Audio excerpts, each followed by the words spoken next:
Hello बच्चों, good morning once again. This is your very own pen physician and biology guru doctor Anshuman Agarwal. Welcome back to our Soching app and our channel.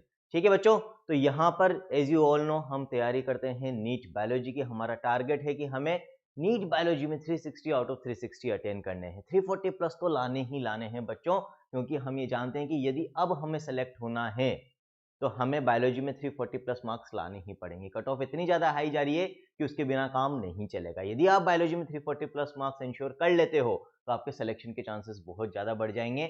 और जिस तरह से मेरा doctor बनने का dream पूरा हुआ, मैं आज professionally as a doctor work कर रहा हूँ, तो आपका जो ड्रीम है बच्चों डॉक्टर बनने का, वो भी बहुत जल्दी पूरा हो जाएगा और आप भी इस कंट्री को, पेशेंट्स को, समाज को, कम्युनिटी को सर्व कर पाएंगे एज ए डॉक्टर। ठीक है, तो स्टार्ट करते हैं बच्चों। एज यू ऑल नो हमारे दो बैचेस चल रहे हैं। 11th क्लास के बच्चों के लिए जोश बैच और 12th और ड्रॉपर्स के लिए जुनून बैच। जोश वाले 24 नीट को टारगेट कर रहे हैं, जुनून वाले 23 नीट को टारगेट कर रहे हैं। आप भी हमसे जुड़ना चाहते हो, हमारे साथ तैयारी करना चाहते हो, तो you will have to do 3 things. 3 काम आपको करने हैं। पहला काम, हमारी जो एंड्रॉइड ऐप है सोचिंग, जहां पर आपको पूरा मटेरियल मिल जाएगा बच्चों नीट बायोलॉजी का, उसको आपको डाउनलोड करना है प्ले स्टोर से, वहां पर अपने आपको रजिस्टर करना है। दूसरा काम क्या करना है बच्चों, चैनल को सब्सक्राइब कर लो। तीसरा, हर वीडियो के डिस्क्रिप्शन में हमारे टेलीग्राम ग्रुप का लिंक आपको मिल जाएगा, वहां से उसको ज्वाइन कर लो, जहां पर आप मुझसे कनेक्ट भी हो सकते हैं और अपने बायोलॉजी डाउट्स भी मुझसे पूछ सकते हैं बच्चों। आज का जो लेक्चर है that is of chapter body fluids and circulation. अभी तक जो चैप्टर हम कंप्लीट कर चुके हैं बच्चों हमारे जोश और जुनून बैचेस में, कौन कौन से हैं एक बार देख लेते हैं। 11th क्लास की ये 5 चैप्टर्स हैं बच्चों। Living world, digestion, breathing, locomotion, biomolecule, सब इंपॉर्टेंट चैप्टर्स हैं। प्रायोरिटी के हिसाब से मैं चल रहा हूँ। जो इंपॉर्टेंट यूनिट्स और चैप्टर्स हैं जिनका वेटेज ज्यादा, उनको पहले कर रहे हैं। तो जो पहले 20 चैप्टर्स हम कंप्लीट करेंगे बच्चों, ये वो चैप्टर्स होंगे जहां से almost 70 to 75% of the paper आता है। इट मीन्स जनवरी मिड तक जाते जाते हम 75% of the weightage of the paper complete कर चुके होंगे। और उसके बाद जो लेस इंपॉर्टेंट चैप्टर्स है बच्चों, उनको फिर हम तेजी से फरवरी एंड तक कंप्लीट करने का टारगेट यहाँ पर रख रहे हैं। ठीक है, तो 9 चैप्टर्स हम कंप्लीट कर चुके हैं। 3 चैप्टर्स इस समय एक साथ हम पैरेलल में रन कर रहे हैं बच्चों। जैसे कल यदि हम बात करें तो 2 क्लासेस थी। कल हमने एक लेक्चर प्रिंसिपल्स ऑफ इनहेरिटेंस का पढ़ा था और बच्चों एक लेक्चर हमने एवोल्यूशन का पढ़ा था। ये दोनों लेक्चर्स चल रहे हैं 12th क्लास के। और साथ में बच्चों जो चैप्टर चल रहा है 11th क्लास का, that is body fluids and circulation, जिसका आज 7th लेक्चर है। तो बहुत जल्दी ये वाला chapter body fluids and circulation और एवोल्यूशन दोनों खत्म होने वाले हैं। नेक्स्ट वीक में हम इन दोनों ही चैप्टर्स को कंप्लीट कर लेंगे बच्चों। एवोल्यूशन के बाद जो हम चैप्टर स्टार्ट करने वाले हैं that is human health and disease 12th class में। और 11th में जो हम चैप्टर स्टार्ट करेंगे after body fluids and circulation that is plant morphology, क्योंकि उसकी डिमांड बहुत ज्यादा दिन से आ रही है कि सर आप पहले प्लांट मॉर्फो है ना और प्लांट किंगडम करा दीजिए। तो अब बॉडी फ्लूइड्स के बाद में इन चैप्टर्स को भी ह्यूमन फिजियोलॉजी के साथ साथ ऑल्टरनेट वे में लेने वाला हूँ। मतलब एक चैप्टर हम ह्यूमन फिजियोलॉजी का करेंगे और एक चैप्टर हम प्लांट किंगडम, प्लांट मॉर्फो और प्लांट एना, इनमें से निपटाते जाएंगे बायोलॉजिकल क्लासिफिकेशन, जो हार्डकोर बॉटनी है बच्चों। ठीक है, तो इस तरह से आने वाले दिनों में ह्यूमन फिजियोलॉजी जो बहुत ज्यादा वेटेज रखती है, और फिर ये जो कोर चैप्टर्स हैं बच्चों बॉटनी की, क्लासिकल बॉटनी की, वो भी कर लेंगे और फिर हम प्लांट फिजियोलॉजी स्टार्ट करेंगे। ठीक, आज का जो लेक्चर है वो कंटिन्यूटी में है बच्चों। लास्ट लेक्चर में हम हार्ट का स्ट्रक्चर देख रहे थे। हमने हार्ट के बारे में कुछ बेसिक पॉइंट्स देखे थे, कहाँ प्रेजेंट होता है in between the 2 lungs in the mediastinum of the thoracic cavity, size क्या होती है क्लेंच फिस्ट के बराबर, वेट कितना होता है करीब 300 ग्राम होता है बच्चों, टिल्टेड होता है थोड़ा सा लेफ्ट साइड में, नीचे वाला जो एपेक्स पार्ट जिसको हम बोलते हैं वो नैरो होता है, जो बेस कहलाता है हार्ट का वो ऊपर का ब्रॉड पार्ट होता है जो राइट साइड में थोड़ा सा टिल्टेड होता है, जो एपेक्स वो लेफ्ट साइड में टिल्टेड होता है। ओवरऑल यदि आपसे कोई पूछे कि भाई हार्ट किस तरफ टिल्टेड होता है तो हम लेफ्ट ही बोलते हैं बच्चों। फिर हमने पेरिकार्डियम की बात करी थी, जो कवरिंग्स हैं हार्ट के आसपास, फाइब्रस पेरिकार्डियम, सीरस में 2 लेयर्स, पैराइटल एंड विसरल, क्या फंक्शन होता है पेरिकार्डियल फ्लूइड का। फिर हमने बात करी थी वॉल ऑफ हार्ट की, वहां पर भी 3 लेयर्स की हमने बात करी थी। एपिकार्डियम हमने बोला था, मायोकार्डियम और एंडोकार्डियम किस किस चीज के बने होते हैं ये सब, इनमें थिकेस्ट कौन सी होती है, क्या काम होता है। फिर बच्चों हमने हार्ट का डिटेल्ड स्ट्रक्चर स्टार्ट करा था, जिसमें इस डायग्राम को हम यूज कर रहे थे। Most of the lab links, जैसे superior vena cava right atrium में ओपन होती है, वहां पर हेबर्जियन वॉल्व या फिर वॉल्व नहीं होता है। कोरोनरी साइनस की ओपनिंग भी राइट एट्रियम में मिलेगी, जहां पर आपको थिबेशियन वॉल्व मिलता है। Opening of inferior vena cava, inferior vena का वो हम पोस्ट केवा भी कहते हैं। क्यों कहते हैं लास्ट लेक्चर में मैंने आपको बता दिया था, उसकी ओपनिंग भी राइट एट्रियम में होती है, जहां पर स्टेशन वॉल्व होता है। ये वॉल्व्स आपसे पूछे जाते हैं बच्चों। फिर लेफ्ट एट्रियम में ओपनिंग की हमने बात करी थी, there are 4 openings of pulmonary veins, क्योंकि 4 पल्मोनरी वेन्स आती है, 2 राइट लंग से और 2 लेफ्ट लंग से, ऑक्सीजनेटेड ब्लड को लेकर लेफ्ट एट्रियम में। फिर लेफ्ट एट्रियम से लेफ्ट वेंट्रिकल में ब्लड जाता है थ्रू व्हाट, इस ओपनिंग को गार्ड करते हैं बाइकस्पिड और मिट्रल वॉल। इसी तरह से हमने बात करी थी ट्राइकस्पिड वॉल जो है वो राइट एट्रियम से राइट वेंट्रिकल में ओपनिंग को गार्ड करते हैं। क्यों इनको ट्राइकस्पिड और बाइकस्पिड कहा जाता है, अलोंग विद डायग्राम मैंने आपको समझाया था बच्चों। एक और चीज, जो बच्चे प्रीमियम सब्सक्रिप्शन में हैं, जोश और जुनून बैच जिन्होंने ज्वाइन कर रखा है, उनको ये डायग्राम्स या नोट्स लिखने की जरूरत नहीं है। ये सारे हैंड रिटन नोट्स जिनसे मैं आपको पढ़ाता हूँ, जितने भी प्रीमियम बैच में, जुनून और जोश बैच में बच्चे हैं, उनको ऐप पर डाउनलोडेबल फॉर्म में मिल जाते हैं। ठीक है, उसके बाद बच्चों फिर हमने बात करी थी कि यहाँ से एओर्टा निकल रहा है, that is from left ventricle. इसकी ओपनिंग पे वॉल्स होते हैं जिनको हम सेमील्यूनर वॉल्स कहते हैं। इसी तरह से पल्मोनरी आर्टरी निकलती है राइट वेंट्रिकल से, डीऑक्सीजनेटेड ब्लड को लंग्स के पास लेकर जाती है। इसकी ओपनिंग पे भी सेमील्यूनर वॉल प्रेजेंट होता है। सेमील्यूनर क्यों बोलते हैं बता दिया था, हाफ मून शेप के होते हैं बच्चों। ठीक है, तो ये सारी चीजें, क्यों लेफ्ट वेंट्रिकल वॉल ज्यादा थिक होती है in comparison to right ventricle, ये डिस्कशन भी हमने कर लिया था। सेप्टा क्या होते हैं, interatrial septum between the two atria, interventricular septum between the two ventricles and atrioventricular septum between atria and ventricles. इसका डिस्कशन हमने कर लिया था। ये भी मैंने आपको बता दिया था कि जो इंटरएट्रियल सेप्टम है बच्चों वो मस्कुलर होता है, इंटरवेंट्रिकुलर सेप्टम भी मस्कुलर होता है, लेकिन एट्रिया और वेंट्रिकल्स के बीच में जो सेप्टम होता है दैट इज फाइब्रस सेप्टम, है ना। ये सारे पॉइंट्स हम कवर कर चुके हैं। अब बच्चों जो चीज पिछले डायग्राम में मैंने आपको नहीं एक्सप्लेन करी थी, मैंने बोला था अब आज के लेक्चर में हम देखेंगे, और वहां पर हमने ड्रॉ भी नहीं कर रखी थी, वो आज अब मैं आपके लिए ड्रॉ करके लाया हूं, इसके अंदर ऐड करके लाया हूं। तो वो है एक तो कॉर्डा टेंडिने और एक है बच्चों पेपिलरी मसल्स। ठीक है, तो आप देख सकते हो बच्चों यहाँ पर लेफ्ट वेंट्रिकल के अंदर मैंने जो वॉल ऑफ लेफ्ट वेंट्रिकल है, inner surface of the chamber of the left ventricle है बच्चों, यहाँ पर कुछ स्ट्रक्चर्स बनाए हैं, एलिवेटेड स्ट्रक्चर्स, कुछ प्रोजेक्शंस हैं जो लेफ्ट वेंट्रिकल की वॉल से बाहर निकल रहे हैं। ये जो प्रोजेक्टिंग स्ट्रक्चर्स हैं बच्चों जो लेफ्ट वेंट्रिकल की वॉल से बाहर निकल रहे हैं, these are what, these are muscular projections, है ना। मसल्स के ही प्रोजेक्शंस हैं, जो मायोकार्डियम है, जो हार्ट मसल्स है, उनके प्रोजेक्शंस हैं। और ये प्रोजेक्शंस क्या कहलाते हैं बच्चों, these are called as papillary muscles. और ये जो पेपिलरी मसल्स है बच्चों, इनसे आप देख सकते हो कुछ थ्रेड लाइक स्ट्रक्चर्स जुड़े हुए हैं। ये थ्रेड लाइक स्ट्रक्चर्स क्या कहलाते हैं, these are called as chordae tendineae. अब ये जो कॉर्डे टेंडिने निकल रहे हैं बच्चों पेपिलरी मसल्स से, आप देख सकते हो इनका एक एंड तो पेपिलरी मसल्स यानी कि वॉल ऑफ वेंट्रिकल से जुड़ा हुआ है, और दूसरा जो एंड है वो कहां जुड़ा हुआ है बच्चों, जो बाइकस्पिड वॉल्व है उसमें जो कस्प हैं, दो कस्प होते हैं बाइकस्पिड में, फ्लैप्स होते हैं दो, उनमें फ्लैप के इंफीरियर नीचे वाले सरफेस पे ये थ्रेड्स जाकर जुड़ रहे हैं। इसका रीजन और फंक्शन क्या है बच्चों कॉर्डा टेंडिने और पेपिलरी मसल्स का, लेफ्ट वेंट्रिकल में जब ब्लड भर जाएगा तो ये लेफ्ट वेंट्रिकल कॉन्ट्रैक्ट करता है, कॉन्ट्रैक्ट करता है तो हम क्या चाहेंगे, वो ब्लड जाए एओर्टा में, है ना, यहां से एओर्टा में जाए, ताकि एओर्टा उसको पूरी बॉडी में स्प्रेड कर दे with the help of arteries. जब लेफ्ट वेंट्रिकल कॉन्ट्रैक्ट करके ब्लड को एओर्टा में पंप करता है, उस वक्त बच्चों ये जो बाइकस्पिड वॉल्व होते हैं ये क्लोज हो जाते हैं, बंद रहते हैं उस वक्त, ताकि ब्लड वापस से लेफ्ट वेंट्रिकल से लेफ्ट एट्रियम में ना चला जाए, बैकफ्लो ऑफ ब्लड यानी कि रीगर्जिटेशन ऑफ ब्लड ना हो, इसलिए इनका बंद होना जरूरी होता है। अब जब लेफ्ट वेंट्रिकल कॉन्ट्रैक्ट करेगा तो इसके अंदर जो ब्लड है उसका प्रेशर बढ़ेगा, वो जो ब्लड प्रेशर है वो एओर्टा की ओपनिंग पे जो सेमील्यूनर वॉल्व है उस पे भी अप्लाई होगा, उसको खोलने की कोशिश करेगा, और इन बाइकस्पिड वॉल्व के फ्लैप्स पर भी अप्लाई होगा, और इनको अपोजिट डायरेक्शन में खोलने के लिए फोर्स करेगा, उस पर प्रेशर अप्लाई करेगा। बट कौन से वॉल्व खुलते हैं, सिर्फ सेमील्यूनर वॉल्व खुलते हैं ताकि प्रेशर से ब्लड एओर्टा में चला जाए। बाइकस्पिड वॉल्व के फ्लैप अपोजिट डायरेक्शन में नहीं खुलते हैं, तो उन फ्लैप्स को अपोजिट डायरेक्शन में खुलने से कौन रोक के रखता है, ये कॉर्डा टेंडिने नीचे खींचकर इनको रखते हैं फ्लैप्स को, ताकि ये अपोजिट डायरेक्शन में नहीं ओपन हो बच्चों। सो कॉर्डा टेंडिने का फंक्शन और पेपिलरी मसल्स का फंक्शन क्या है, when there is contraction of the ventricles, दोनों में होते हैं बच्चों, ये सिर्फ लेफ्ट वेंट्रिकल में नहीं होंगे, राइट वेंट्रिकल में भी होते हैं। डायग्राम बहुत ज्यादा है, मेसी ना बने, कंजेस्टेड ना बने, इस कारण से मैंने एक ही वेंट्रिकल में शो करें। सेम चीज आपको राइट वेंट्रिकल में भी मिलेगी, यहां पर भी आपको पेपिलरी मसल्स कॉर्डा टेंडिने और ये कॉर्डा टेंडिने ट्राइकस्पिड वॉल्व के फ्लैप के नीचे जुड़े हुए होंगे।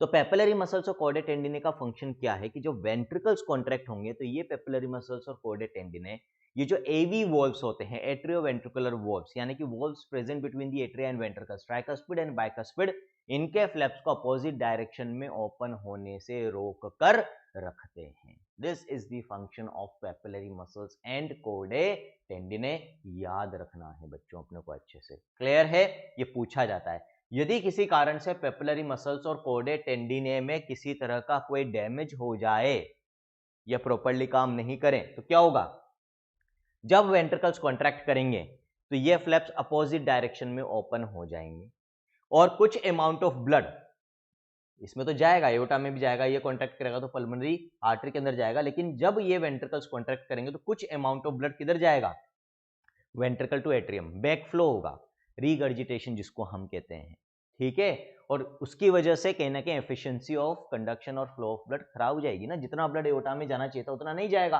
कुछ किस में जा रहा है, लेफ्ट एट्रियम में वापस से जा रहा है बच्चों। जब भी बच्चों ये जो वॉल्व हैं एट्रिया और वेंट्रिकल्स के बीच में, या ये जो मेजर वेसल्स है means aorta and pulmonary artery और वेंट्रिकल्स के बीच में, इनमें कोई भी खराबी आती है ना, तो उस समय क्या होता है कि ब्लड का बैक फ्लो होने लग जाता है from one part two another part. और जब ये बैक फ्लो होता है तो डॉक्टर्स को आपने देखा होगा, जब भी जैसे हमारे पास मरीज आता है तो उसकी हार्ट साउंड्स को और ब्रीदिंग साउंड्स को हम किसकी मदद से सुनते हैं बच्चों, स्टेथोस्कोप की मदद से, है ना, जो आपने देखा होगा कान में लगाते हैं और एक तरफ डायफ्राम होता है जिसको चेस्ट पे रख के हम अलग अलग जगह पर रख के कुछ साउंड्स को सुनने की कोशिश करते हैं, वो होती है हार्ट साउंड्स और ब्रीदिंग साउंड्स बच्चों, है ना, चेक करने के लिए कि लंग्स और हार्ट प्रॉपर्ली काम तो कर रहे हैं। तो जिन लोगों के अंदर ये वॉल्व्स खराब हो जाते हैं उनमें बैक फ्लो होता है at the time of contraction of ventricles, और यदि मेजर वेसल्स के वॉल्व हैं तो at the time of relaxation of ventricles, और उसकी वजह से एक कैरेक्टरिस्टिक अलग से साउंड आती है बच्चों जिसको हम कहते हैं मर मर, है ना, मर मर, अजीब सा ही नाम है ना, मर मर, मर मर। तो मरमर साउंड कब आएगी, because of defects in the valves, याद रखना बच्चों, वॉल्व डिफेक्ट के कारण ये साउंड हमें सुनाई देती है। आ गया स्ट्रक्चर समझ में, तो जो इंटरनल स्ट्रक्चर था उसके बारे में हमने मोस्ट ऑफ द चीजें जो है वो डिस्कस कर ली है बच्चों यहां पर। अब जो चीज आपको एनसीईआरटी ने नहीं दे रखी है यहां पे वो भी डिस्कस कर लेते हैं। तो पहले तो एक्सटर्नल स्ट्रक्चर की बात कर लेते हैं थोड़ा सा। एक्सटर्नल स्ट्रक्चर में बच्चों, एक्सटर्नली यदि मैं हार्ट को देखूंगा हमें ऐसा दिखेगा, ऊपर से पेरिकार्डियम से कवर्ड होता है वो, लेकिन फिर भी हम जो डिमार्केशन है, ऊपर दो एट्रिया हैं, मैंने बहुत सिंप्लीफाइड यहाँ पर स्ट्रक्चर बना रखा है, एग्जैक्टली आपको बाहर से ऐसा दिखेगा नहीं, लेकिन समझने के हिसाब से हम देखें तो ऊपर दो एट्रिया नीचे दो वेंट्रिकल्स हैं, और दोनों एट्रिया और दोनों वेंट्रिकल्स को डिफरेंशिएट हम कर सकते हैं क्योंकि दोनों के जंक्शन पे एक ग्रूव, एक डिप्रेशन, एक दरार सी प्रेजेंट होती है बच्चों, जिसको हम क्या कहते हैं, कोरोनरी सल्कस और atrioventricular sulcus. Atrioventricular sulcus, sulcus यानी ग्रूव, ऐसी ग्रूव या सल्कस जो एट्रिया और वेंट्रिकल्स के बीच में प्रेजेंट है, जिसको देखकर हम बता सकते हैं कि भाई इसके ऊपर ऊपर एट्रिया है, इसके नीचे नीचे अंदर वेंट्रिकल्स होंगे। इसी ग्रूव को हम कोरोनरी सल्कस भी कहते हैं, कारण एओर्टा में ही ऑक्सीजनेटेड ब्लड जाता है जो पूरी बॉडी में स्प्रेड होता है। इसी एओर्टा से बच्चों एक आर्टरी निकलती है जिसको हम कहते हैं कोरोनरी आर्टरी। क्या कहते हैं बच्चों, कोरोनरी आर्टरी। और ये जो कोरोनरी आर्टरी होती है, ये कोरोनरी आर्टरी ऑक्सीजनेटेड ब्लड लेकर जाती है हार्ट की वॉल के अंदर। मैंने लास्ट लेक्चर में भी बात करी थी, ऑक्सीजनेटेड ब्लड जो सप्लाई होता है हार्ट की वॉल की सेल्स को, वो कोरोनरी आर्टरी और उसकी ब्रांचेस के थ्रू होता है बच्चों। तो ये कोरोनरी आर्टरी एओर्टा से निकलती है और फिर किस में एंटर कर जाती है, हार्ट की वॉल में, और कहीं नहीं जाएगी। अब कैसे एंटर करती है, ये कोरोनरी आर्टरी पहले इस ग्रूव में ट्रेवल करेगी बच्चों, इस ग्रूव के अंदर अंदर ट्रेवल करती है, और फिर इस ग्रूव से ये ब्रांचेस में डिवाइड हो जाएगी, जो ब्रांचेस वॉल ऑफ हार्ट में स्प्रेड होती है बच्चों। क्योंकि कोरोनरी आर्टरी हार्ट की वॉल में एंटर होने के पहले इस सल्कस में ट्रेवल करती है, इस कारण से इस एट्रियोवेंट्रिकुलर सल्कस को हम कोरोनरी सल्कस भी बोलते हैं। बाहर से आप देखोगे तो आपको दिख जाएगा सुपीरियर वेना केवा हार्ट के पीछे से जाकर राइट एट्रियम में ओपन होगी, इंफीरियर वेना केवा हार्ट के पीछे से जाकर राइट एट्रियम में ओपन होगी। इधर राइट ऐसे खड़ा हुआ हूं मैं, तो राइट लंग से दो पल्मोनरी वेन्स आ रही है, हार्ट के पीछे पीछे जाकर किस में ओपन हो जाएगी, लेफ्ट एट्रियम के अंदर। इधर लेफ्ट लंग से दो पल्मोनरी वेन्स आ रही है, ये ऑक्सीजनेटेड ब्लड लेकर लेफ्ट एट्रियम में ओपन हो जाएगी। ये बच्चों एओर्टा है, ये पल्मोनरी आर्टरी है। अभी अपन ने देखा था पल्मोनरी आर्टरी किधर से निकलती है, राइट वेंट्रिकल से, एओर्टा किधर से निकलता है, लेफ्ट वेंट्रिकल से। बाहर लेकिन अपने को ये अपोजिट जगह दिख रहे हैं, ये हमें राइट में दिख रहा है एओर्टा जो कि लेफ्ट से निकलता है, पल्मोनरी आर्टरी लेफ्ट में दिख रही है जो कि राइट से निकलती है। क्यों, क्योंकि बच्चों लास्ट डायग्राम में यदि आपने ध्यान से देखा हो तो देखो, जब ये निकल रहे हैं उसके जस्ट बाद ये एक दूसरे को क्रॉस कर रहे हैं, यहां पर ये एओर्टा और ये पल्मोनरी आर्टरी। और बाहर हमें कौन सा पार्ट दिख रहा है, बाहर हमें इसके बाहर का पार्ट दिखता है। तो इसके बाहर आप देख सकते हो एओर्टा राइट में दिख रहा है और पल्मोनरी आर्टरी लेफ्ट में दिख रही है। जो पार्ट क्रॉस हो गया वो पेरिकार्डियम से कवर्ड रहता है बच्चों। तो बाहर से देखने में ऐसा लगता है कि भाई एओर्टा तो राइट वेंट्रिकल से आ रहा है और पल्मोनरी आर्टरी लेफ्ट वेंट्रिकल से, जबकि ऐसा नहीं है, एक दूसरे को क्रॉस करते हैं जहां पर इनका ओरिजिन होता है बच्चों। तो एक्सटर्नली किस तरह से चीजें दिखेगी वो मैंने आपको बता दी। इसके बाद बच्चों जो चीज अभी अपने को देखनी है, जो एनसीईआरटी ने नहीं दे रखी लेकिन जिसके ऊपर पास्ट में क्वेश्चंस आ चुके हैं और जहां पर आप लोगों को दिक्कत भी आती है, ज्यादातर जगह आप गलती करते हो इन चीजों में, नहीं समझ में आती है, तो इसको अपन समझ लेते हैं बच्चों। अभी जो अपने जितना भी स्ट्रक्चर देखा है, सारी बात करिए वो एक अडल्ट हार्ट के हिसाब से करिए, है ना। कई बार बच्चों आपसे ये भी पूछ लिया जाता है कि फीटल लाइफ में जब बच्चा मदर के यूट्रस में डेवलप हो रहा होता है, उस समय उसके हार्ट में कुछ कैरेक्टरिस्टिक फीचर्स होते हैं, है ना, उनके बारे में यदि क्वेश्चन आ जाए तो वो हमें पता होना चाहिए। तो वो मैं आपको बता देता हूं यहां पर।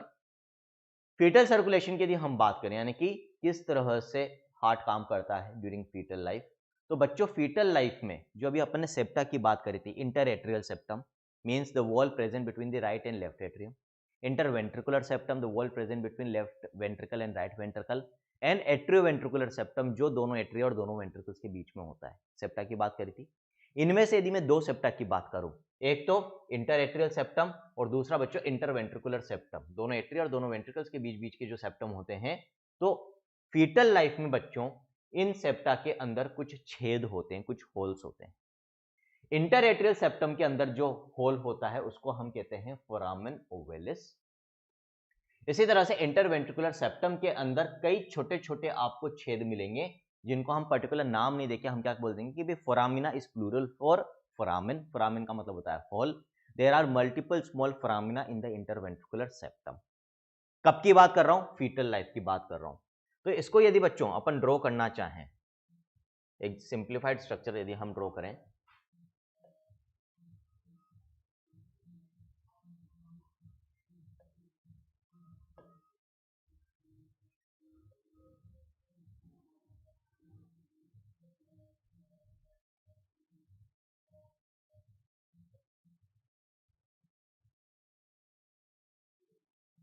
है ना, ये वॉल बना लेते हैं पहले, ट्राइकस्पिड वॉल, बाइकस्पिड वॉल।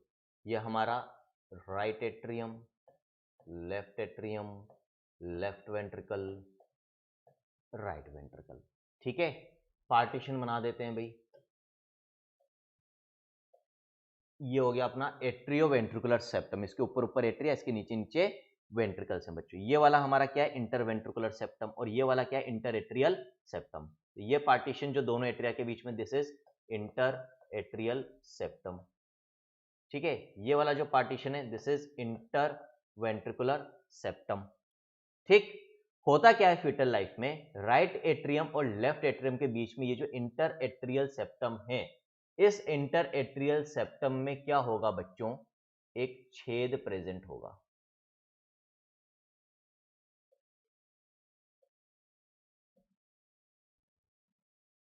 इस तरीके से, और ये छेद किसको किससे कनेक्ट करेगा? राइट एट्रियम और लेफ्ट एट्रियम को आपस में कनेक्ट करके रखता है। और ये छेद क्या कहलाता है बच्चों? इसको हम कहते हैं फोरामेन ओवेलिस। क्या सिग्निफिकेंस है इस फोरामेन ओवेलिस की बच्चों?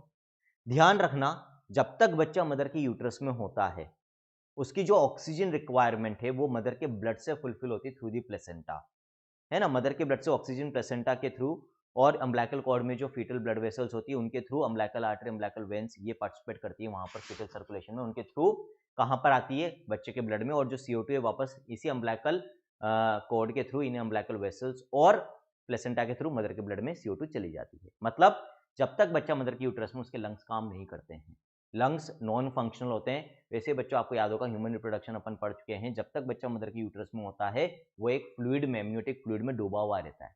यदि उस वक्त वो सांस लेगा तो उसके फेफड़ों में पानी बढ़ जाएगा, वैसे ही मर जाएगा।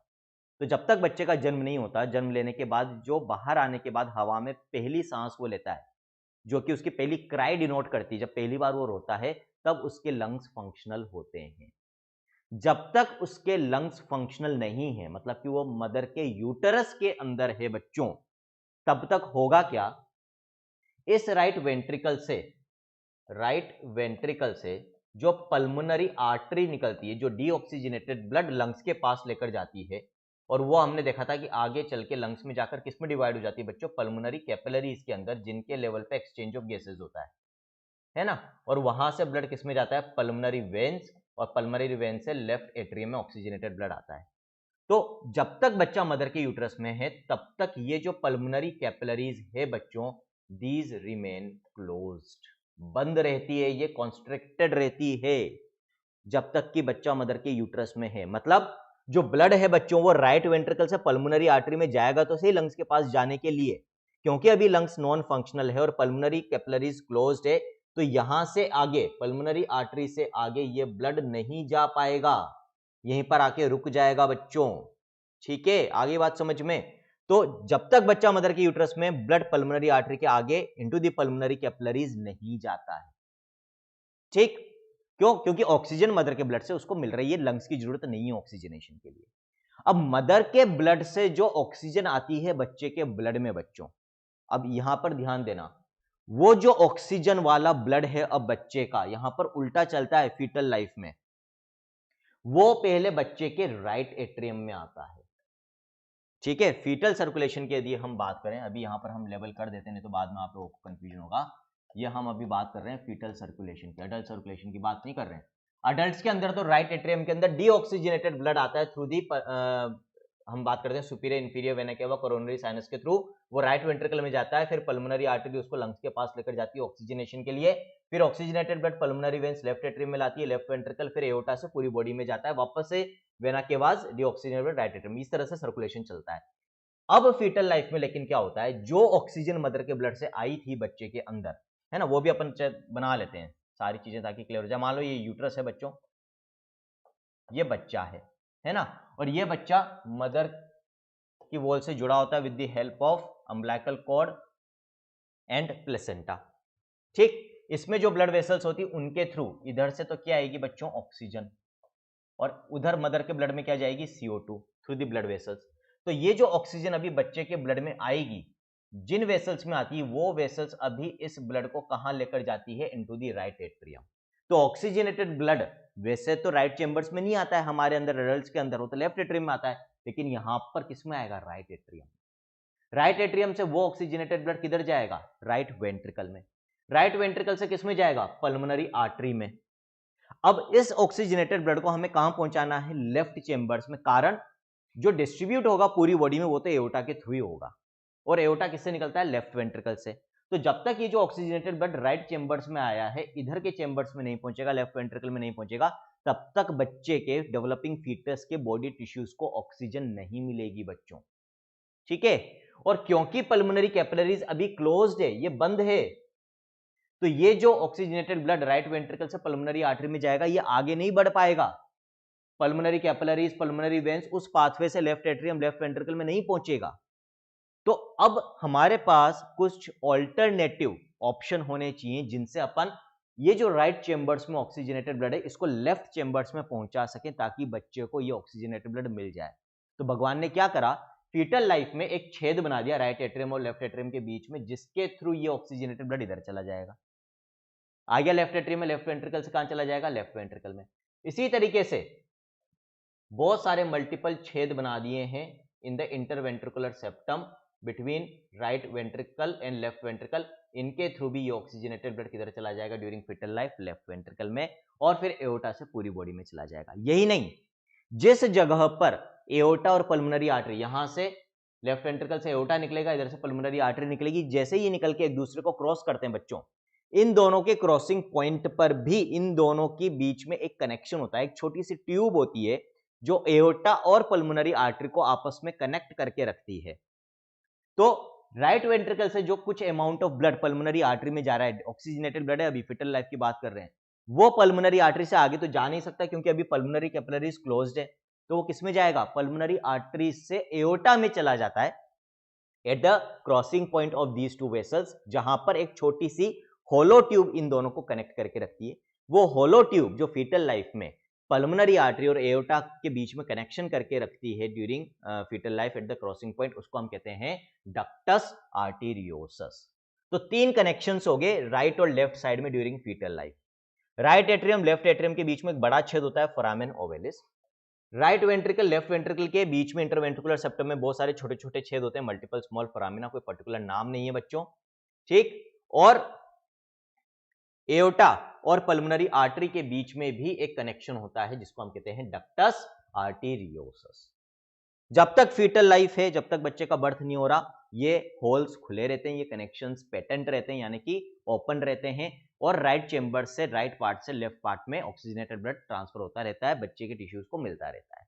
ये फीटल सर्कुलेशन है। अब जैसे ही बच्चे का बर्थ होता है, इन सबका क्लोज होना जरूरी, क्योंकि जैसे ही बच्चे का बर्थ हो जाएगा बच्चों, पल्मोनरी कैपिलरीज ओपन हो जाएगी, क्योंकि अब लंग्स फंक्शनल हो गए। जैसे लंग्स फंक्शनल हो जाएंगे तो अब पल्मोनरी आर्टरी में जो ब्लड जाएगा वो पल्मोनरी कैपिलरीज में जाएगा, ऑक्सीजनेशन होगा लंग्स के लेवल पे, पल्मोनरी वेन्स ऑक्सीजनेटेड ब्लड को लेफ्ट एट्रियम में लाएगी। प्लस जैसे ही बच्चे का बर्थ होगा, अभी तक तो राइट एट्रियम में ऑक्सीजनेटेड ब्लड आ रहा था, क्यों? क्योंकि प्लेसेंटा से वो ऑक्सीजन जो आ रही थी वो वेसल्स के थ्रू पहले राइट एट्रियम में आता है ब्लड। लेकिन जैसे ही बच्चे का बर्थ होगा तो ये जो प्लेसेंटा है यहां से ये भी हट जाता है, और बच्चे के साथ साथ जब बच्चे की डिलीवरी होती है तो ये अम्बिलिकल कॉर्ड और प्लेसेंटा भी निकल के बाहर आ जाते हैं, यानी मदर के साथ कनेक्शन जो था वो अब कट चुका है। जैसे ही बच्चे का बर्थ हो जाएगा, जिस तरह का सर्कुलेशन एडल्ट्स का होता है, हमारा होता है, वैसा ही बच्चे का हो जाएगा, यानी कि अब राइट एट्रियम में सुपीरियर वेना केवा, इंफीरियर वेना केवा और कोरोनरी साइनस के थ्रू डीऑक्सीजनेटेड ब्लड आएगा। अब इधर यदि डीऑक्सीजनेटेड ब्लड आ रहा है तो हम नहीं चाहेंगे कि ये कनेक्शंस बने रहें, क्योंकि यदि अब ये कनेक्शंस बने रहे तो ब्लड किधर से किधर जाएगा? राइट से लेफ्ट में जाएगा, और अब राइट में कौन सा ब्लड आ रहा है? डीऑक्सीजनेटेड। इसका मतलब लेफ्ट चेंबर्स में डीऑक्सीजनेटेड ब्लड जाने लग जाएगा। जो लेफ्ट चेंबर्स में जो ऑक्सीजनेटेड ब्लड ला रही पल्मोनरी वेन्स उसके साथ मिक्स होगा, कहने के ऑक्सीजन कंटेंट कम हो जाएगा ऑक्सीजनेटेड ब्लड का, यानी कि टिश्यूज को प्रॉपर ऑक्सीजन नहीं मिल पाएगी, बच्चे की डेथ भी हो सकती है। तो बर्थ होने के बाद इनका बंद होना बहुत जरूरी है। अब लॉजिकली यदि हम बात करें बच्चों, है ना, तो ये तो पॉसिबल है नहीं कि बर्थ होते ही एकदम से सारे के सारे छेद बंद हो जाएं। तो एक चीज याद रखना कि बर्थ होते ही इनका फंक्शनल क्लोजर होता है ना। स्ट्रक्चरल या एनाटॉमिकल क्लोजर में या फिजिकल क्लोजर में थोड़ा समय लगता है। मतलब बर्थ होते ही, बर्थ के पहले जो राइट एट्रियम से लेफ्ट एट्रियम में ब्लड जा रहा था थ्रू फोरामेन ओवलिस, राइट वेंट्रिकल से लेफ्ट वेंट्रिकल में जा रहा था, या पल्मोनरी आर्टरी से एओर्टा में जा रहा था, वो जाना बंद हो जाता है। ठीक, क्यों बंद हो जाता है? ये छेद खुले रहते हैं जस्ट बर्थ होते ही, ऐसे तो 1 मिनट पहले तक खुल रहे थे, 1 मिनट बाद बंद हो जाएंगे तो पॉसिबल नहीं है। लेकिन हाँ, ये जो जिस डायरेक्शन में ब्लड जा रहा था वो रुक जाएगा। कैसे रुक जाएगा सोचकर बताओ, थोड़ा सा सोचो, जितने में और बात कर लेता हूं। ठीक, अब ये तो नॉर्मल बात होगी कि बर्थ के बाद ये बंद हो जाएंगे, एक अडल्ट सर्कुलेशन चालू हो जाएगा। लेकिन कुछ बच्चों में बर्थ के काफी टाइम बाद तक भी इनमें से कुछ छेद बंद नहीं होते हैं। जैसे कुछ बच्चों में फोरामेन ओवलिस बंद नहीं होता। जिन बच्चों में फोरामेन ओवलिस बंद नहीं होता बर्थ के काफी टाइम बाद तक भी, उस कंडीशन को फिर हम कहते हैं एट्रियल सेप्टल डिफेक्ट। क्या कहते हैं बच्चों? Atrial septal defect. तो these connections get closed after birth. Persistence of these connections, मतलब यदि ये कनेक्शंस बाद में भी ओपन रहते हैं आफ्टर बर्थ, काफी समय बाद तक भी, तो फिर उनको हम कुछ अबनॉर्मलिटीज मानते हैं और उनको कुछ नाम देते हैं बच्चों। लाइक यदि फोरामेन ओवलिस परसिस्टेंट ओपन रह जाता है तो एट्रियल सेप्टल डिफेक्ट, ऑपरेशन करना पड़ता है। वेंट्रिकुलर सेप्टल डिफेक्ट, यदि इंटरवेंट्रिकुलर सेप्टल में जो मल्टीपल फोरामिना थे वो ओपन रह जाए, वेंट्रिकुलर सेप्टल डिफेक्ट।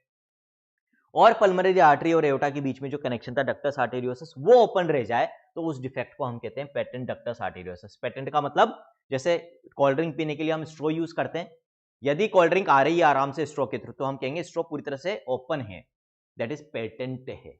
तो यदि डक्टस आर्टेरियोसस ओपन रह गई है, connection between the pulmonary artery and aorta, तो हम कहते हैं कि डक्टस आर्टेरियोसस पेटेंट रहेगी आफ्टर बर्थ भी, जो कि एक अबनॉर्मलिटी है। बर्थ के बाद उसको बंद हो जाना चाहिए था। बर्थ के बाद ये जो डक्टस आर्टेरियोसस है ये बंद हो जाती है, एक सॉलिड कॉर्ड लाइक स्ट्रक्चर बना लेती है बच्चों आफ्टर बर्थ। जो ये आफ्टर बर्थ सॉलिड कॉर्ड में कन्वर्ट हो जाती है, और ये जो सॉलिड कॉर्ड होती है इसको हम क्या कहते हैं? लिगामेंटम आर्टेरियोजम। लिगामेंटम आर्टेरियोजम है ना, ये बंद हो जाती है बच्चों। लेकिन बंद नहीं हो तो फिर हम कहेंगे उसको abnormality patent ductus arteriosus. Clear है? अब यहां पर नुकसान क्या होता है? यदि ये खुले रह भी गए तो फिर प्रॉब्लम क्या होगी? देखो, फीटल लाइफ में, अब जो मैंने अभी क्वेश्चन पूछा था ये सारे जवाब आपको मिल जाएंगे। फीटल लाइफ में क्या हो रहा था? राइट एट्रियम और राइट वेंट्रिकल से ऑक्सीजनेटेड ब्लड पल्मोनरी आर्टरी में जा तो रहा था लेकिन आगे नहीं बढ़ पा रहा था, क्योंकि पल्मोनरी कैपिलरीज बंद थी बच्चों। क्योंकि यहां से जो ब्लड पल्मोनरी आर्टरी में जा रहा है वो आगे नहीं बढ़ पा रहा है, तो प्रेशर बढ़ रहा था इनके अंदर ब्लड का, क्योंकि वो आगे नहीं बढ़ पा रहा। ठीक है, और पल्मोनरी कैपिलरीज क्लोज्ड है तो इधर लेफ्ट एट्रियम में ब्लड आ नहीं पा रहा पल्मोनरी वेन से, रिलेटिवली ये खाली हैं, ये भरे हुए हैं। तो बिफोर बर्थ फीटल लाइफ में राइट चेंबर्स के अंदर जो ब्लड का प्रेशर होता है वो लेफ्ट चेंबर्स के कंपैरिजन में काफी ज्यादा होता है। और भगवान ने फीटल लाइफ में कनेक्शंस दे रखे हैं राइट और लेफ्ट चेंबर्स के बीच में, foramen ovalis, multiple small foramina in the interventricular septum and ductus arteriosus between pulmonary artery and aorta. तो क्योंकि राइट चेंबर्स में बिफोर बर्थ ब्लड का प्रेशर काफी ज्यादा होता है, क्योंकि वो पल्मोनरी आर्टरी से आगे नहीं बढ़ पा रहा, तो ऑटोमेटिकली ब्लड को जैसे ही ये कनेक्शंस मिलते हैं, ब्लड कहां से कहां जाएगा, high pressure to low pressure, तो ब्लड राइट चेंबर से लेफ्ट चेंबर्स में चला जाता है। कोई दिक्कत नहीं, आराम से बच्चे का काम चलता रहता है, बॉडी टिश्यूज को ऑक्सीजन मिलती रहती है। अब आफ्टर बर्थ क्या होता है कि कनेक्शन टूट गया प्लेसेंटा से, अब राइट चेंबर्स में डीऑक्सीजनेटेड ब्लड आ रहा है, पल्मोनरी कैपिलरीज खुल चुकी है, अब पल्मोनरी आर्टरी से आराम से ब्लड आगे जाएगा पल्मोनरी कैपिलरीज में, ऑक्सीजनेशन होगा at the level of lungs, फिर ऑक्सीजनेटेड ब्लड पल्मोनरी वेन्स से लेफ्ट एट्रियम में आएगा। मतलब अब क्योंकि कोई रुकावट नहीं है राइट चेंबर से जब ब्लड आगे जा रहा है उसमें, तो राइट चेंबर्स के अंदर प्रेशर रिलेटिवली कम हो जाएगा और लेफ्ट चेंबर्स का प्रेशर इनके कंपैरिजन में थोड़ा ज्यादा हो जाता है। तो अभी मैंने क्या बोला था, just after birth functional closure होता है, एनाटॉमिकल यानी कि स्ट्रक्चरल फिजिकल क्लोजर नहीं होता। इसका मतलब ये जैसे बच्चा बर्थ लेता है ये खुले तो रहते हैं, लेकिन अब ब्लड राइट से लेफ्ट में नहीं जाएगा। क्यों? क्योंकि बर्थ के पहले राइट चेंबर्स में प्रेशर ज्यादा था, लेकिन अब लेफ्ट चेंबर्स में प्रेशर ज्यादा है, तो आफ्टर बर्थ ये खुले भी रहते हैं कुछ समय तक, इनको कुछ समय लगेगा बंद होने में, लेकिन तब तक होगा सिर्फ इतना सा कि लेफ्ट चेंबर्स में से जहां पर जो ऑक्सीजनेटेड ब्लड आ रहा है वो ऑक्सीजनेटेड ब्लड का कुछ अमाउंट राइट चेंबर्स में जाकर मिक्स होएगा, इससे ज्यादा और कुछ नहीं। लेकिन उससे लेफ्ट वेंट्रिकल जो पंप करके ऑक्सीजनेटेड ब्लड बच्चे के टिश्यूज को सप्लाई कर रहा है उसमें कोई रुकावट नहीं आएगी, कोई कमी नहीं आएगी, काम चलता रहेगा। कुछ समय के बाद ये फिजिकली भी क्लोज हो जाते हैं और इन दोनों चेंबर्स के बीच में कोई कनेक्शन नहीं रहता है, एक नॉर्मल जैसा हमारा सर्कुलेशन होता है वैसा सर्कुलेशन होने लग जाता है। ठीक है, लेकिन यदि बर्थ के कुछ समय बाद तक भी ये बंद नहीं हो तो फिर क्या होगा बच्चों, अब इसको समझना। शुरुआत में जस्ट आफ्टर बर्थ जब ये खुले रहते हैं कुछ समय के लिए, तब तो लेफ्ट चेंबर से राइट चेंबर में थोड़ा थोड़ा ब्लड जाएगा, मैंने बता दिया, क्योंकि इधर प्रेशर ज्यादा इधर प्रेशर कम। अब जब लगातार काफी समय तक ये बंद ही नहीं हो रहा, मान लो फोरामिना ओवलिस बंद ही नहीं हो रहा है बहुत समय तक, है ना, बच्चा 3 साल का हो गया तब तक भी बंद नहीं हुआ, तो क्या होगा, पहले 3 साल में हर बार जब लेफ्ट एट्रियम कॉन्ट्रैक्ट होकर ब्लड को लेफ्ट वेंट्रिकल में भेजेगा तो उस वक्त बिकॉज ऑफ इंक्रीज्ड प्रेशर कुछ अमाउंट ऑफ ब्लड किधर चला जाएगा, इधर चला जाएगा। हर बार, हर हार्ट बीट में, हर बार जब हार्ट कॉन्ट्रैक्ट करेगा तो लेफ्ट एट्रियम से कुछ ब्लड राइट एट्रियम में जाएगा, वो ब्लड राइट एट्रियम से राइट वेंट्रिकल में जाएगा, पल्मोनरी आर्टरी में। तो होगा क्या, यदि 3 साल तक भी बंद नहीं हो रहा है यहां पर, तो हम इसको इस तरह से इमेजिन करो कि पहले 3 साल में हर हार्ट बीट के साथ कुछ extra amount of blood right chambers में जा रहा था, तो राइट चेंबर्स के अंदर ब्लड वॉल्यूम बढ़ रही है हर बार। इसका मतलब राइट चेंबर्स को उस ब्लड को पंप करने के लिए ज्यादा एफर्ट लगाना पड़ेगा, और मसल्स के ऊपर जब भी कोई ज्यादा लोड पड़ता है तो मसल्स की हाइपरट्रॉफी होती है, यानी कि मसल्स का साइज बढ़ने लग जाता है बच्चों। तो इस कंडीशन में भी क्या होगा, यहां पर यदि बच्चे का फोरामेन ओवलिस, ये जो छेद है इसी को हम दिल का छेद कहते हैं बच्चों, यदि ये बंद नहीं हो रहा है बर्थ के बाद भी, तो फिर लगातार उस बच्चे का कुछ amount of oxygenated blood right chambers में जाता रहेगा। पहले 2-3 साल तक बच्चों क्या होता है कि छोटे बच्चे की एक्टिविटी बहुत ज्यादा नहीं होती, ज्यादा भागा दौड़ी वो नहीं करता है, तो इधर से कुछ ऑक्सीजनेटेड ब्लड उधर जा रहा है, तो उसकी जो कमी हो रही है ऑक्सीजनेटेड ब्लड की उससे कुछ खास फर्क नहीं पड़ेगा। लेफ्ट वेंट्रिकल जो ब्लड पंप कर रहा है वो सफिशिएंट होता है बच्चे की रिक्वायरमेंट्स को मीट करने के लिए, है ना। अब समझना, अब 3 साल तक क्योंकि इधर ब्लड वॉल्यूम ज्यादा थी और इन राइट चेंबर्स के मसल्स को ज्यादा ताकत लगानी पड़ रही थी इस एक्स्ट्रा अमाउंट ऑफ ब्लड को पंप करने के लिए, धीरे धीरे इनका साइज बढ़ जाता है। नॉर्मली तो क्या होता है कि लेफ्ट चेंबर्स की वॉल थिक होती है, ये अपन लास्ट लेक्चर में डिस्कस कर चुके हैं, क्योंकि इनको ज्यादा अमाउंट, ज्यादा प्रेशर के साथ ब्लड को पंप करना होता है बॉडी में। लेकिन यदि बच्चे में ये कनेक्शंस ओपन रह जाए, या तो ये रह जाए या ये रह जाए या डक्टस आर्टेरियोसस रह जाए, तो फिर राइट चेंबर्स की मसल मास में ज्यादा इंक्रीज हो जाता है। मसल मास बढ़ने के कारण राइट चेंबर्स की वॉल जो है वो ज्यादा थिक हो जाएगी, और अब जब दोनों तरफ के चेंबर्स कॉन्ट्रैक्ट करेंगे तो धीरे धीरे क्या होगा, शुरुआत में तो इधर का प्रेशर ज्यादा था और ये ज्यादा रहना चाहिए, लेकिन धीरे धीरे इधर का मसल मास बढ़ने के कारण राइट चेंबर्स की वॉल में जो मसल्स है या राइट चेंबर्स के अंदर का जो प्रेशर है वो अब लेफ्ट वेंट्रिकल्स और लेफ्ट एट्रियम से ज्यादा होने लग जाएगा बच्चों। मतलब 3-4 साल की एज आते आते अब कंडीशन बदल रही है। अभी तक 3 साल तक ब्लड इधर से इधर आ रहा था, थोड़ा सा अमाउंट ऑफ ब्लड, जिससे कोई ज्यादा नुकसान नहीं हो रहा था बच्चे को। लेकिन अब धीरे धीरे इधर की थिकनेस बढ़ जाएगी, इधर का प्रेशर बढ़ने लग जाएगा। जैसे इधर का प्रेशर इधर से ज्यादा होगा, अब क्या होगा बच्चों, हर कॉन्ट्रैक्शन में ये रिवर्सल हो जाएगा। ब्लड वापस से किधर आने लग जाएगा, राइट एट्रियम से लेफ्ट एट्रियम, राइट चेंबर से लेफ्ट चेंबर में। और राइट चेंबर्स में इस समय कौन सा ब्लड आ रहा है, बिफोर बर्थ तो ऑक्सीजनेटेड था, अब तो डीऑक्सीजनेटेड आ रहा है। और यदि ये डीऑक्सीजनेटेड ब्लड इधर आकर मिक्स होएगा, तो इधर जो ऑक्सीजनेटेड ब्लड था उसमें ऑक्सीजन कंटेंट कम हो जाएगा और बच्चे के टिश्यूज को ऑक्सीजन कम मिलेगी। शुरुआत में तो फिर भी काम चल जाएगा जब तक बच्चे की एक्टिविटी कम है, लेकिन जैसे ही बच्चा स्कूल जाने लगता है, 3 साल 4 साल की एज में आता है, दौड़ना भागना चालू करता है, तो उसकी ऑक्सीजन रिक्वायरमेंट बढ़ जाती है बच्चों। और क्योंकि अब इधर डीऑक्सीजनेटेड ब्लड आकर मिक्स हो रहा है, तो ये डीऑक्सीजनेटेड ब्लड की मिक्सिंग के कारण जो ऑक्सीजन कंटेंट कम हो रहा है उसके ऑक्सीजनेटेड ब्लड का, ये अब उसके टिश्यूज की ऑक्सीजन रिक्वायरमेंट को फुलफिल नहीं कर पाएगा, पर्टिकुलरली जब वो दौड़ रहा है, भाग रहा है, खेल रहा है। तो बच्चों ये जो कंडीशन है दिल का छेद, आपने इंडियन मूवीज देखी होगी, देखते ही हो तो आपने एक चीज नोटिस करी होगी, कई हिंदी मूवीज में दिखाते हैं कि बच्चे के दिल में छेद है ना। लेकिन यदि आपने गौर से देखा हो तो कभी भी गोद लिए छोटे से 4-5 महीने के बच्चे को नहीं दिखाते कि दिल में छेद है। हमेशा क्या दिखाते हैं कि 3-4 साल का एक बच्चा है, स्कूल में खेल रहा था, अचानक बेहोश हो गया, हीरो उसको गोद में उठाकर हॉस्पिटल लेकर जाता है, डॉक्टर चेक करते हैं, बाहर आते हैं, सॉरी इसके दिल में छेद है, हमें ऑपरेशन करना पड़ेगा। तो ज्यादातर ये जो डिफेक्ट्स होते हैं, एट्रियल सेप्टल डिफेक्ट वगैरह जो है बच्चों, ये कब डायग्नोज होते हैं, कब डिटेक्ट होते हैं, जब बच्चा 3 से 4 साल का हो जाता है। कारण शुरुआत में एक्चुअली सिर्फ थोड़ा सा ब्लड लेफ्ट से राइट में जाता है, जिसकी वजह से कोई खास फर्क नहीं पड़ता, क्योंकि मिक्सिंग ऑफ डीऑक्सीजनेटेड ब्लड नहीं हो रही, सिर्फ ऑक्सीजनेटेड ब्लड का कुछ अमाउंट उधर जा रहा है। लेकिन जितना ब्लड लेफ्ट वेंट्रिकल पंप करता है वो सफिशिएंट होता है बॉडी के लिए। लेकिन जैसे जैसे बच्चे की एज बढ़ती है, इधर हाइपरट्रॉफी होने लग जाती है मसल्स की राइट चेंबर्स में, क्योंकि इधर ज्यादा अमाउंट ऑफ ब्लड इकट्ठा होने लग जाता है, प्रेशर ज्यादा लगाना पड़ता है।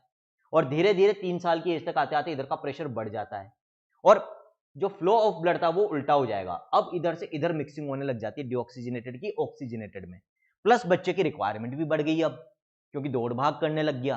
तो अब उसकी ऑक्सीजन रिक्वायरमेंट फुलफिल नहीं होगी, ब्रेन को प्रॉपर नहीं मिलेगी। तो ऐसे में क्या होता है, बच्चा दौड़ रहा है अपने दोस्तों के साथ, खेल रहा है, अचानक से बेहोश हो जाएगा या थक जाएगा जल्दी, है ना। ये सिम्टम्स होते हैं, साइंस होते हैं, जिसके लिए एक बार डॉक्टर को दिखाना फिर जरूरी होता है कि दिल में छेद तो नहीं है। आगे बात समझ में, ऑपरेशन करके इसको बंद कर देंगे, फिर कोई दिक्कत नहीं होगी। तो ये होते हैं बच्चों atrial septal defects, ventricular septal defect and patent ductus arteriosus. ठीक है, आगे बात समझ में आई थिंक अब कोई डाउट नहीं होना चाहिए बच्चों। आज के बाद इन चीजों में क्वेश्चंस आते हैं, क्लियर है। तो एक और क्वेश्चन यहां से आपसे पूछा जा सकता है बच्चों, ये जो डिफेक्ट्स अभी मैंने आपको बताया, इनमें सबसे कॉमन डिफेक्ट जो देखने को मिलता है वो होता है ventricular septal defect. Most common congenital heart defect है ना। बर्थ के टाइम से विद बर्थ जो सबसे कॉमन हार्ट डिफेक्ट देखने को मिलता है बच्चों में, that is ventricular septal defect, यानी कि जो मल्टीपल स्मॉल फोरामिना है वो ओपन रह जाते हैं। ठीक है, तो ये अपन हार्ट का जो स्ट्रक्चर है बच्चों अब पूरा स्टडी कर चुके हैं। आई थिंक अब इसमें किसी तरह का कोई भी डाउट नहीं बचा होगा।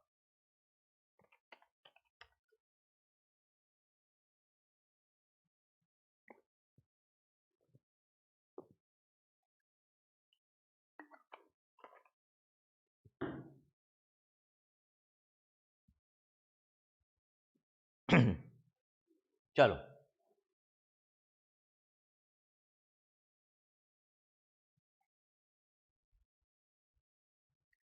अब जो नेक्स्ट टॉपिक बच्चों अपने को देखना है वो देखना है हमें हार्ट में का कंडक्शन पाथवे।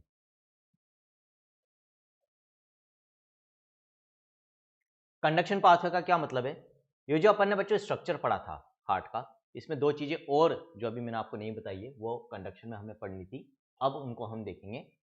एक स्ट्रक्चर है बच्चों एसए नोड और एक स्ट्रक्चर है बच्चों एवी नोड। ये स्ट्रक्चर बहुत इंपॉर्टेंट है बच्चों, ये डायग्राम। वैसे तो जितने भी बच्चे जोश और जुनून बैच में उनको ये डाउनलोडेबल फॉर्म में अवेलेबल हो जाएगा ऐप पे, लेकिन फिर भी मैं सजेस्ट करूंगा कि जब आप लेक्चर पढ़ लो तो एक बार इस डायग्राम को खुद अच्छे से समझ के और फिर खुद ड्रॉ करना बच्चों, और खुद लेबल करना। एक बार खुद ने ड्रॉ करके लेबल कर लिया तो फिर चीजें याद रहेगी आपको, ठीक है। तो राइट एट्रियम में बच्चों जहां पर सुपीरियर वेना केवा की ओपनिंग और कोरोनरी साइनस की ओपनिंग होती है, इन दोनों ओपनिंग्स के पास में राइट एट्रियम की वॉल के अंदर जो कार्डियक मसल्स होती है उन्हीं का एक अलग से गुठली के जैसा, हम कह सकते हैं कंचे के जैसा है ना, अंटी मार्बल्स अपन खेलते हैं, उनके जैसा एक स्ट्रक्चर, नोडल स्ट्रक्चर इसको हम कहते हैं, गिठान की तरह स्ट्रक्चर को हम नोड कहते हैं, वो प्रेजेंट होता है, उसको हम कहते हैं S A node, sinoatrial node, sinoatrial node, SA node. इसी तरह का एक और नोडल स्ट्रक्चर कहां होता है बच्चों, इंटरएट्रियल सेप्टम के पास में, lower part of the right atrial wall and near the opening of inferior vena cava. तो हम कह सकते हैं near the opening of inferior vena cava and interatrial septum के पास में एक और नोडल स्ट्रक्चर होता है जिसको हम कहते हैं AV node, atrio ventricular node. ये दो नोड्स आपको याद रखने हैं, इनकी पोजीशन याद रखनी है। अब होता क्या है बच्चों, इनमें से जो ऐसे नोड है साइनोएट्रियल नोड, इस ऐसे नोड से इलेक्ट्रिक इंपल्स का प्रोडक्शन होता है for the contraction of heart. ठीक है, अभी हम पढ़ेंगे आगे जब रेगुलेशन ऑफ हार्ट हम देखते हैं मायोजेनिक हार्ट, न्यूरोजेनिक हार्ट। हमारा जो हार्ट है बच्चों वो मायोजेनिक हार्ट है। जेनेसिस मींस प्रोडक्शन, किसी चीज का प्रोड्यूस होना, फॉर्मेशन, प्रोडक्शन। मायोजेनिक, मायो मींस मसल, क्योंकि हमारे हार्ट के कॉन्ट्रैक्शन के लिए जो इलेक्ट्रिक इंपल्स चाहिए, अपन लोकोमोशन एंड मूवमेंट पढ़ चुके हैं, इतना तो हमें पता है कि यदि मसल को कॉन्ट्रैक्ट होना तो उस तक एक इलेक्ट्रिक इंपल्स आना जरूरी है ना। हमारे हार्ट की मसल्स को वो इलेक्ट्रिक इंपल्स किसके थ्रू मिलती है, वो इलेक्ट्रिक इंपल्स जो हमारी हार्ट की मसल्स के कॉन्ट्रैक्शन के लिए चाहिए, उसका प्रोडक्शन होता है by SA node, sinoatrial node उसको प्रोड्यूस करता है बच्चों, है ना। ऑटोनोमस स्ट्रक्चर, ये अपने आप काम करता रहेगा, इस पे हमारा कोई कंट्रोल नहीं होता। तो हम क्या कहते हैं, नॉर्मल हार्ट रेट क्या होती है, कि हमारा दिल एक मिनट में करीब 70 से 75 बार धड़कता है, 72 टाइम्स पर मिनट अपन एवरेज हार्ट रेट बोलते हैं अपनी, है ना। तो इसका मतलब क्या है, एक मिनट में ये ऐसे नोड कितनी बार इलेक्ट्रिक इंपल्स प्रोड्यूस कर रहा है, near about 72 times, normal condition में, रेस्टिंग कंडीशन। ठीक है, तो इसीलिए इस ऐसे नोड को हम क्या बोलते हैं बच्चों, इस ऐसे नोड को हम कहते हैं pace maker, pace maker of heart, क्योंकि ये इलेक्ट्रिक इंपल्स को प्रोड्यूस कर रहा है to provide pace, means to provide, to initiate contraction in the heart बच्चों। क्लियर है।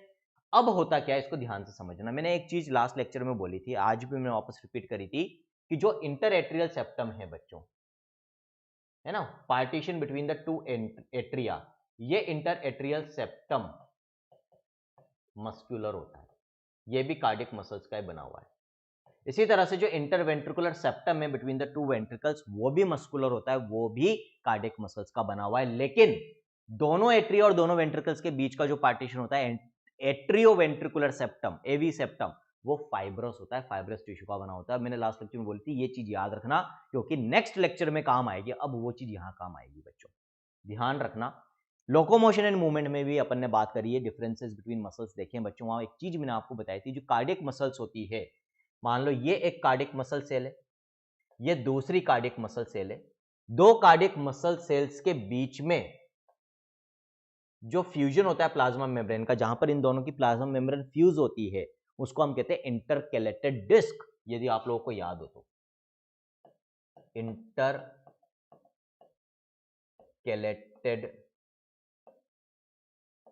डिस्क।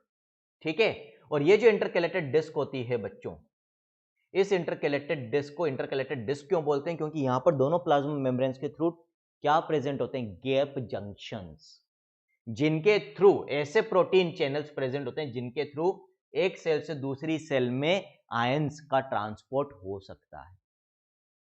ठीक है, सारी कार्डियक मसल सेल्स के बीच में ये कनेक्शंस प्रेजेंट होते हैं।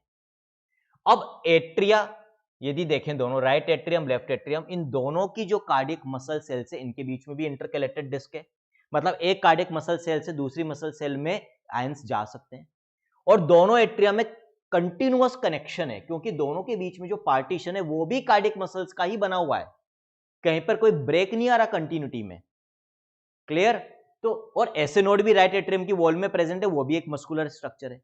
तो जब ऐसे नोड से इलेक्ट्रिक इंपल्स का जनरेशन होगा, तो दोनों एट्रिया की बाकी कार्डियक मसल सेल्स डायरेक्टली किसके कांटेक्ट में, ऐसे नोड के कांटेक्ट में है।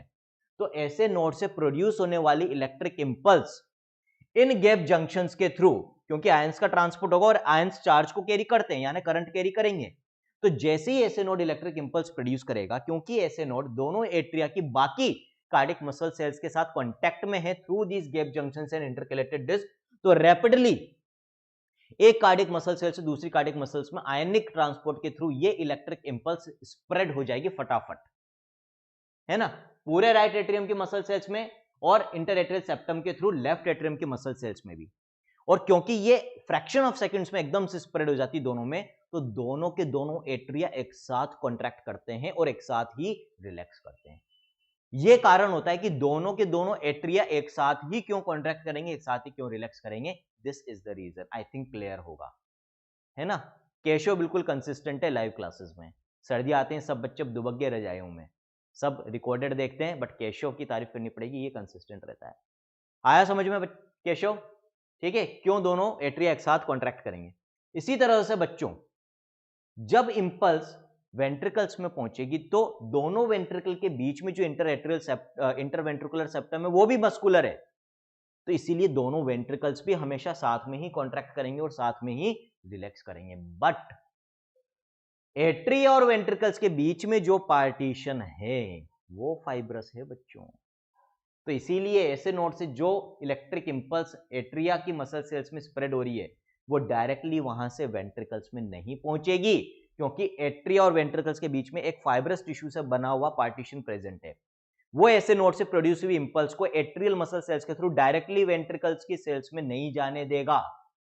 इसका मतलब यदि हम चाहते हैं कि वेंट्रिकल्स कॉन्ट्रैक्ट हों तो उसके लिए एक अलग से कोई ना कोई स्ट्रक्चर होना चाहिए जो ऐसे नोड से प्रोड्यूस हुई इलेक्ट्रिक इंपल्स को कहां लेकर जाए, वेंट्रिकल्स तक लेकर जाए, और वही कंडक्शन पाथवे है बच्चों।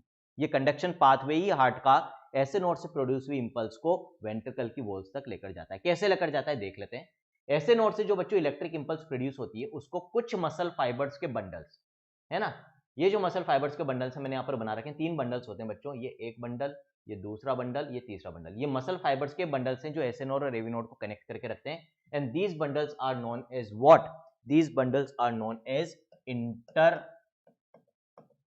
Nodal fibers, internodal fibers. ठीक, तो ऐसे नोड से प्रोड्यूस हुई इंपल्स एट्रिया में तो डायरेक्टली स्प्रेड हो जाएगी, वेंट्रिकल्स तक कैसे पहुंचेगी? ऐसे नोड से ये इलेक्ट्रिक इंपल्स इंटरनोडल फाइबर से पहले एवी नोड में जाएगी, है ना, क्योंकि ये फाइबर्स, ये बंडल्स जो हैं, 3 बंडल्स मस्कुलर फाइबर्स के, ये एसे नोड और एवी नोड को कनेक्ट कर रहे हैं, इसीलिए इनको हम इंटर यानी इन बिटवीन इंटरनोडल फाइबर्स बोलते हैं। एवी नोड से बच्चों फिर अगेन कार्डियक मसल्स का एक बंडल निकलता है और ये बंडल कहलाता है बंडल ऑफ हिज, और ये बंडल किस में एंटर कर जाएगा? इंटरवेंट्रिकुलर सेप्टम के अंदर। तो एवी नोड से ये इंपल्स बंडल ऑफ हिज के थ्रू किस में जाएगी? Interventricular septum. इंटरवेंट्रिकुलर सेप्टम में जाने के बाद ये बंडल 2 ब्रांचेस में डिवाइड हो जाता है, that is right and left bundle branch. एक राइट ब्रांच, एक लेफ्ट ब्रांच, जिनको हम कहते हैं right and left bundle branches. फिर ये ब्रांचेस के थ्रू इंपल्स आगे जाएगी और ये ब्रांचेस आगे जाके दोनों वेंट्रिकल्स की वॉल में छोटे छोटे फाइबर्स में डिवाइड हो जाती है, और ये छोटे छोटे फाइबर्स क्या कहलाते हैं बच्चों? ये छोटे छोटे फाइबर्स कहलाते हैं पुरकिंजे फाइबर्स। इस तरह से दोनों वेंट्रिकल्स की वॉल में ये इलेक्ट्रिक इंपल्स पहुंचेगी और दोनों वेंट्रिकल्स एक साथ ही कॉन्ट्रैक्ट करेंगे और एक साथ ही रिलैक्स करेंगे बच्चों। ठीक है, अब जो यहां पर पॉइंट्स हमें अलग से याद रखने हैं वो क्या क्या है, तो उसके लिए एक फ्लो चार्ट मैंने बना लिया जहां पर चीजें आपके लिए आसान हो जाएगी बच्चों। ये कंडक्शन पाथवे, तो ऐसे नोड को हमने क्या बोला? पेस मेकर ऑफ हार्ट बच्चों, है ना, क्योंकि यहां से तो इंपल्स जनरेट हो रही है। फिर इंटरनोडल फाइबर्स के थ्रू ये किस में जाएगी? एवी नोड में जाएगी। अब बच्चों यहां पर एवी नोड में ये जो इलेक्ट्रिक करंट का फ्लो हो रहा है, इंपल्स का फ्लो हो रहा है, इसकी स्पीड काफी स्लो हो जाती है। इनफैक्ट स्लोएस्ट कंडक्शन जो होता है इलेक्ट्रिक करंट का वो कहां होता है? एवी नोड के अंदर। और इसका कारण क्या है? देखो, ऐसे नोड से इंपल्स जनरेट हुई, दोनों एट्रिया में एकदम से फैली और दोनों एट्रिया कॉन्ट्रैक्ट हुए। साथ के साथ ऐसे नोड से इंटरनोडल फाइबर उस करंट को एवी नोड तक भी ले गए, जो bundle of his bundle branches पुरकिंजे fibres के थ्रू वेंट्रिकल्स में उसको भेजेगा। अब मान लो यदि बीच में ये करंट स्लो नहीं होता है एवी नोड में, तो जैसे ही एट्रिया में करंट पहुंचेगा थ्रू एसे नोड डायरेक्टली, वैसे के वैसे इस कंडक्शन पाथवे के थ्रू साइमल्टेनियसली साथ में वेंट्रिकल्स में भी पहुंच जाएगा। तो जब एट्रिया कॉन्ट्रैक्ट कर रहे होंगे उसी वक्त साथ में वेंट्रिकल्स भी कॉन्ट्रैक्ट करेंगे। बट यदि मैं आपसे पूछूं कि आप क्या चाहोगे कि पहले एट्रिया कॉन्ट्रैक्ट हो, एट्रिया का ब्लड वेंट्रिकल्स में जाए और वेंट्रिकल्स भरने के बाद कॉन्ट्रैक्ट हो, मतलब एट्रियल कॉन्ट्रैक्शन के थोड़ी देर बाद, फ्रैक्शन ऑफ सेकंड के बाद यदि वेंट्रिकल्स कॉन्ट्रैक्ट हो, वो ज्यादा बेटर है, या जब एट्रिया कॉन्ट्रैक्ट हो रहे हैं, अभी तो ब्लड एट्रिया से वेंट्रिकल्स में आ रहा है, उसी वक्त वेंट्रिकल भी कॉन्ट्रैक्ट होना चालू हो जाए तो वो ज्यादा बेटर है। तो पहली कंडीशन ज्यादा बेटर है ना, हम ये चाहेंगे कि भाई पहले एट्रिया कॉन्ट्रैक्ट हो, जो भी ब्लड वेंट्रिकल्स में जाना है चला जाए, जो एवी वॉल्व्स हैं ट्राइकस्पिड बाइकस्पिड वो बंद हो जाए और फिर वेंट्रिकल कॉन्ट्रैक्ट हो ताकि एओर्टा और पल्मोनरी आर्टरी में आराम से ब्लड जाए, यही चाहेंगे। तो उसके लिए इसके पहले कि वेंट्रिकल्स में इंपल्स पहुंच जाए एट्रिया का कॉन्ट्रैक्शन खत्म होना जरूरी है। तो हमें बीच में जो करंट ऐसे नोड से वेंट्रिकल्स में जा रहा है उसको स्लो करना जरूरी है भाई, कि तो रुक जा भी, पहले एट्रिया को कॉन्ट्रैक्ट हो लेने दे, उसके बाद तो पहुंचना वेंट्रिकल में। तो वो जो इसको रेजिस्टेंस प्रोवाइड करता है करंट फ्लो को, वो मैक्सिमम रेजिस्टेंस कहां मिलता है, एवी नोडल टिश्यू में, इसको स्लो कर देता है बच्चों। ठीक है, इसी कारण से हम क्या कह रहे हैं कि एक तरह से कहीं ना कहीं कंडक्शन की जो स्पीड है उसको सेट कर रहा है एवी नोड। इसीलिए ऐसे नोड को तो पेस मेकर ऑफ हार्ट कहते हैं, लेकिन एवी नोड को पेस सेटर ऑफ हार्ट कहते हैं। पेस सेट कर रहा है, एडजस्ट कर रहा है ये। और एवी नोड में जो इलेक्ट्रिक करंट आता है, ये एवी नोडल जो रेजिस्टेंस यहां पर मिल रहा है, जो स्लो कर रहा है ये कंडक्शन को, कितना स्लो कर देता है, कितना लेट कर देगा करंट को, 0.1 सेकंड की देरी कर देगा करंट को वेंट्रिकल्स में पहुंचने के लिए। इस 0.1 सेकंड में एट्रियल कॉन्ट्रैक्शन हो चुका होगा। एट्रियल कॉन्ट्रैक्शन 0.1 सेकंड के लिए होता है, पढ़ेंगे नेक्स्ट लेक्चर में कार्डियक साइकिल, बहुत इंपॉर्टेंट लेक्चर है बच्चों, है ना। तो अब वो जो 0.1 सेकंड का डिले एवी नोड ने कराया उसमें एट्रिया कॉन्ट्रैक्ट हो गए, और ये डिले क्योंकि एवी नोड की वजह से हो रहा है, तो इस डिले को हम कहते हैं बच्चों एवी नोडल डिले। क्या कहते हैं, एवी नोडल डिले।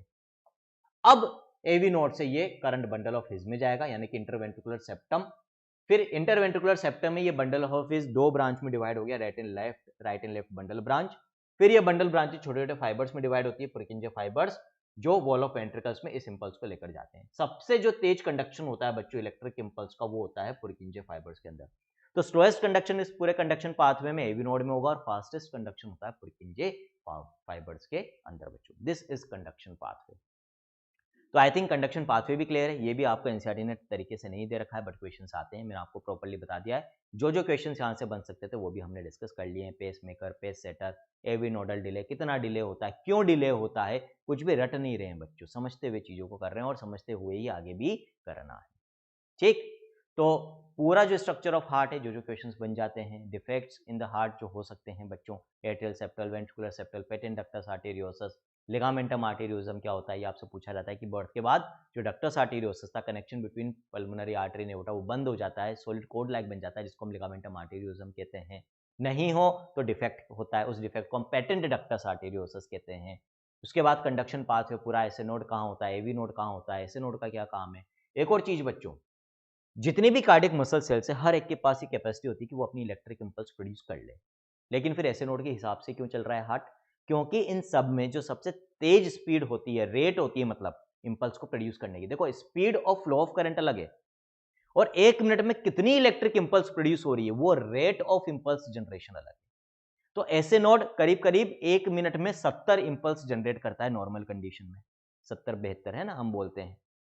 एवी नोड भी कर सकता है, लेकिन वो करता है 30 से 40।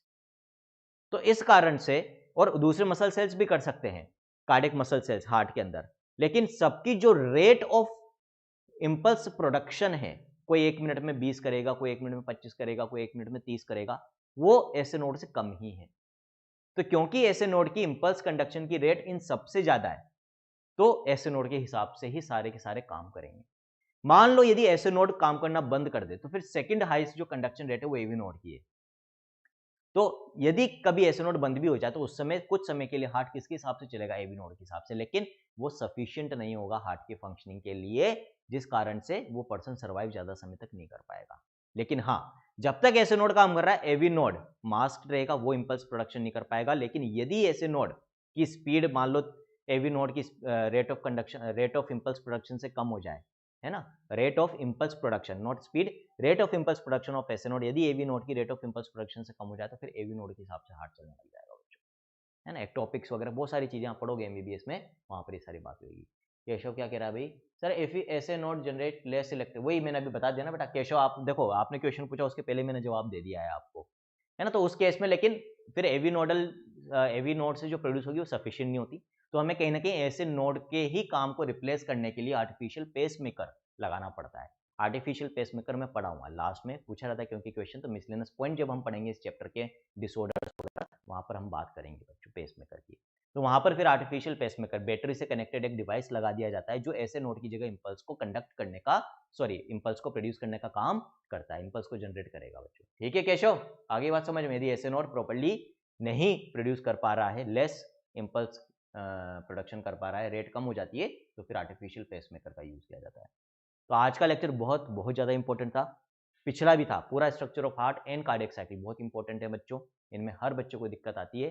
तो इस लेक्चर को, पिछले लेक्चर को और जो अगला लेक्चर होने वाला है, तीनों को अच्छे से पढ़ लेना। आज के लेक्चर में इतना ही। Thank you, take care, good bye.